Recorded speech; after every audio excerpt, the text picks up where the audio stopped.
Hi, I'm Anthony. Today we're going to be discussing low voltage landscape lighting, and with a little maintenance you can have a perfect system throughout the year.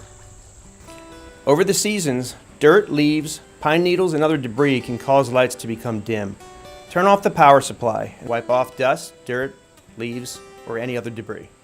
Check lighting fixtures to make sure they're not blocked by new plant growth. You may also want to make sure certain fixtures haven't shifted or moved. One of the best ways to maintain your outdoor lighting system is to use timers. This will extend the life of your lamps and minimize light pollution.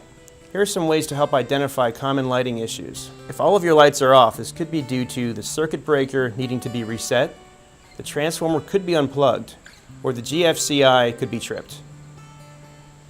If a section of lights are off, there's most likely a cut or damaged wire underground, or a lamp could be burnt out. For more advanced systems like Luxor, the strength of your Wi-Fi will affect connectivity. You may need a Wi-Fi extender or repeater.